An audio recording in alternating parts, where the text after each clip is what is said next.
Welcome to a video where JB walks around his allotment going, oh, it's cold. Oh, it's really cold. It is cold though, folks.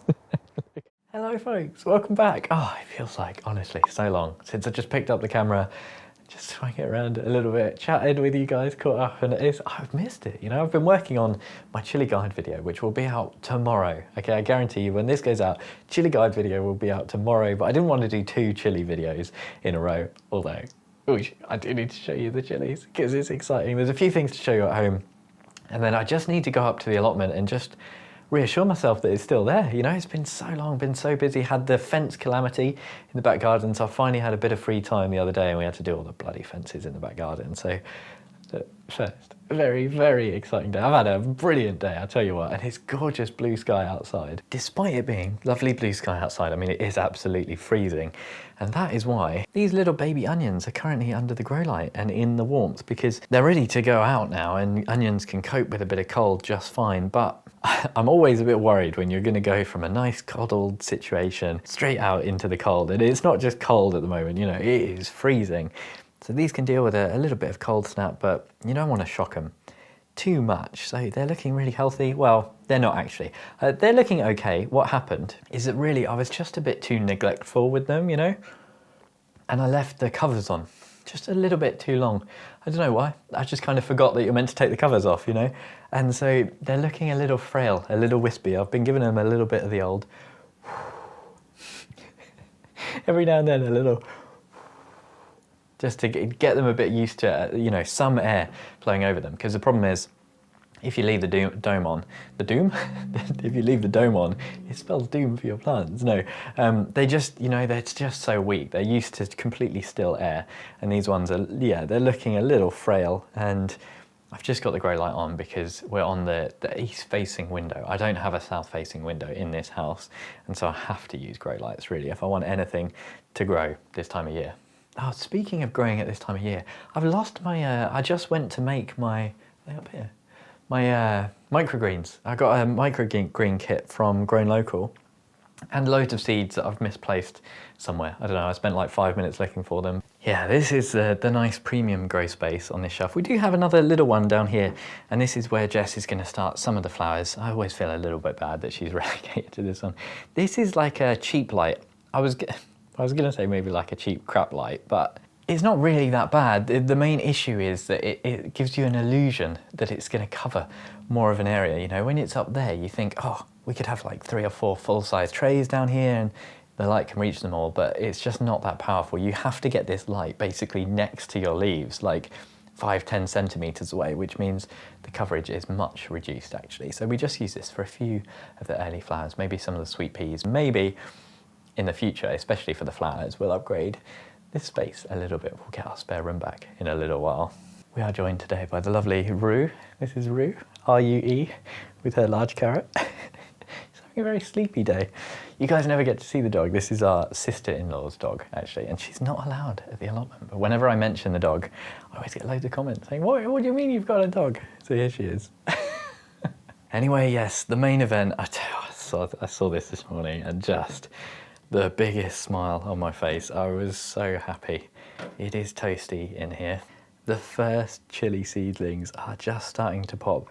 And I mean, they're really just starting. I sent a picture to the Potty Mouth friends and they were like, oh wow, you must have really got the zoom lens out for this one. I'll put a little picture up on the screen now of which varieties we've got, but I just love these. People call them loops with chili peppers because you just get the first little loops starting to come up out of the soil, and they just, oh yes, they really, really do signal the start of the season for me. Now, it's nice getting the onions on the go. It's quite cool. But the chilies, that's the next level. This is just like, oh, it puts such a smile on my face, you know. I very rarely share this moment because I think it's probably the first time it's actually been on a video, and I've been looking back through loads and loads to do my guide, and I thought, why do I never share this? It's like the most exciting thing for me. When I first lift off that lid, I was like, this morning I literally punched the air. I was like, yes, the chilies are happening. You know, something about the whole process for me, the chilies, I just get so invested. I love it so much and they just make me so happy. I love it when getting them on and on until they get into that final pot stage for me, it's like such a journey. I love it so much. They're just gorgeous plants as well. I love to see them grow. And one thing I've not done this year is many ornamental varieties, and I do wonder if I might regret that. I've gone for mainly eaters, but some of the ornamental varieties are really nice. But even the eating ones, they're ornamental enough, they're gorgeous plants, so I guess I don't need it. One other thing, just to show you, there's a lot of just rubbish and junk to take to the allotment today, and some of that is in the cardboard tray. Look, you can see the dog. She's been having a little play with all her toys. Her favourite toys are these like fluffy ones. Every day we go around picking up all the fluff. But yeah, look at this. I'll put a little link in the description. It all gets caught in there, look. To this shredder, but here it is. Loads and loads more shredded cardboard. And I'm a little bit worried because it's been A, freezing cold, but B, I've not been, up very often filling up that hot composter. So today I want to have a little look and see if it's doing okay. I've got a feeling it's not going to be great. It really needs loads and loads of feed with the greens. But let's go and have a look, shall we? There we go. It's not much for the composter, but it's something, and something is better than nothing. Oh, we've got a really awkward gate, and I thought, just 2-second shot of me opening the gate. But this bloody thing, sometimes, oh my God. Oh, we're in. It is bloody freezing, but it's gorgeous. It's so nice to be up. We've had like 3 days of nice blue skies, but I've just been too busy. And when you've just been away from the plot for a little while, do you ever feel like it starts to kind of gnaw away at you, like you get a little itch? You just feel like it needs to be scratched, even if you're not coming up to do anything in particular. It just feels weird when you've been away too long. I get that. Anyway, I never used to get it, years ago, and I get it now, and I feel like it's a really good sign that you're kind of like, I don't know what the word is, but like invested in your allotment, Oh, the sun's setting, it's gorgeous.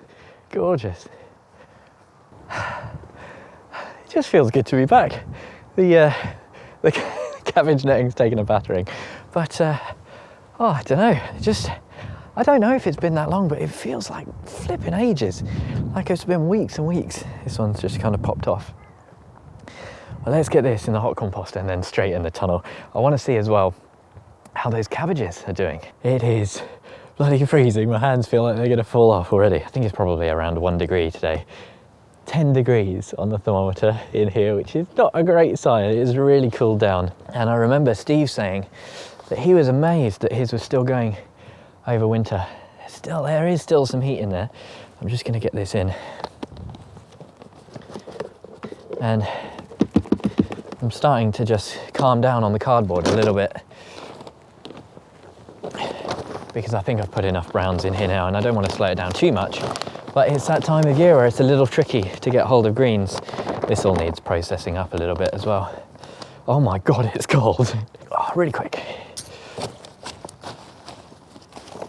Well, some of this has been sitting around for a little bit long. It's really quite gross. Oh, yeah, okay.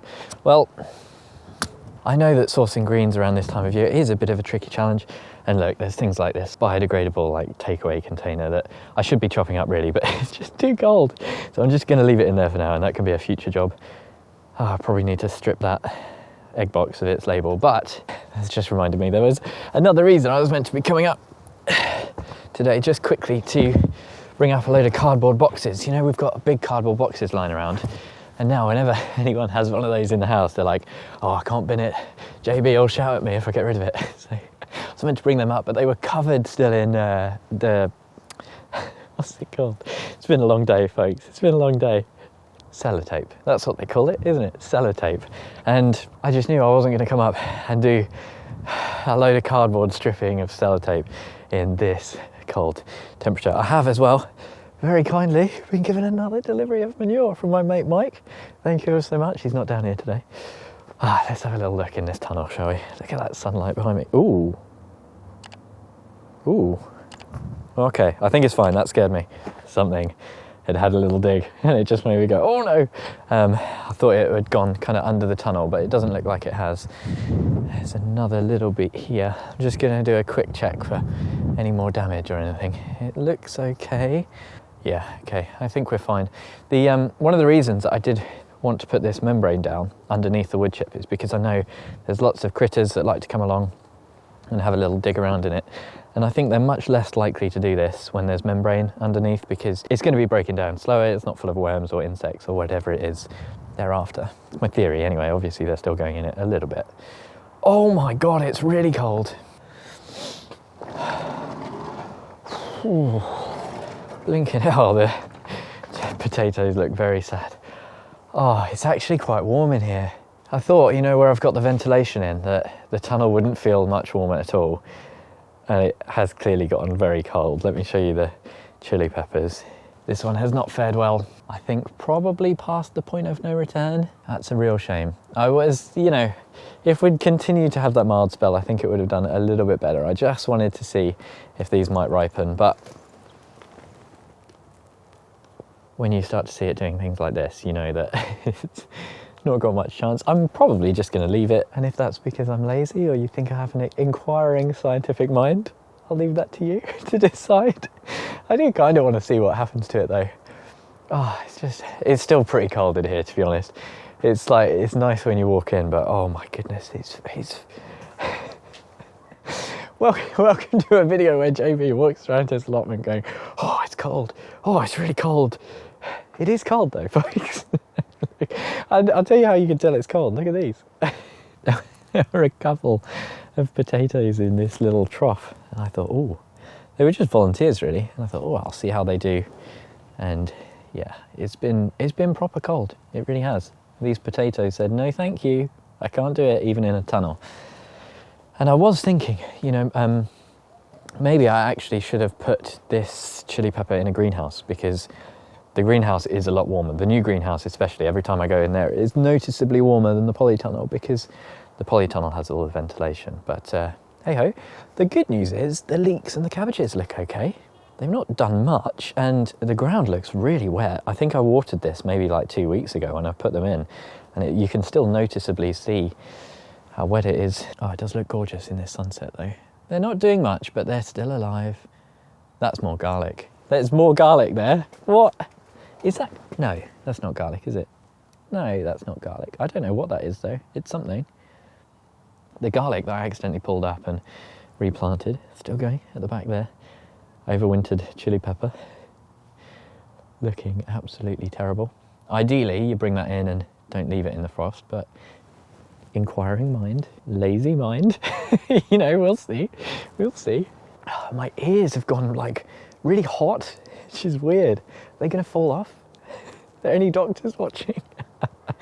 It just feels, it's like a relief to come up here. I've got nothing to do really, just bringing up some bits and bobs. But like I say, just when I've been away from the allotment for too long, I start to get that little like, it's like getting stir crazy. I guess maybe I have just been spending a lot of time indoors working from home, but it's just nice. It's nice to be out to look at this, the hotbed to be. I'm looking forward to getting that going. That's probably due soon, and I've got a bit more manure now, so it's on the list. There's something else on the list as well, and that's a greenhouse build. We had Tony O'Neill, Simplify Gardening, on the Potty Mouth the other day, and he said, JB, you'll get that deglazed and off its base in an afternoon.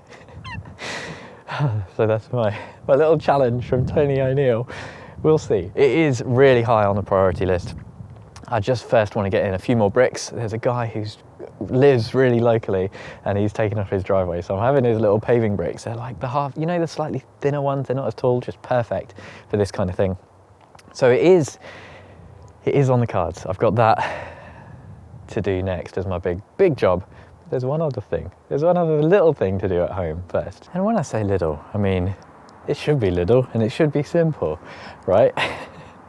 But everything is still frozen. The pond is completely frozen over. But it was Jess's birthday a few days ago, and I said I wanted to get her like a sweet pea frame for the back garden, and I couldn't find one anywhere. So I thought, well, you know what? I suppose I should build one, shouldn't I? So look at this chaos. We've got the one mismatching fence panel, a few more to replace. These are the tatty ones that we tried to tar up with the paint, and it all just, on the old fence panels, just didn't hold the paint. Really annoying because we spent so long on it. But down here, we've got some fence posts, and basically I'm gonna do a sweet pea in the style that Steve did, where you just kind of use some uprights, bolt them together with a bit on top and a bit in the middle, and across the back like a wire mesh. And all the stuff arrived just the other day, And so before I embark on the dreaded greenhouse thing, which, you know, when that starts, that's it. Everything is going to be focused on that. I'm not going to want to pause. I want to keep up the momentum.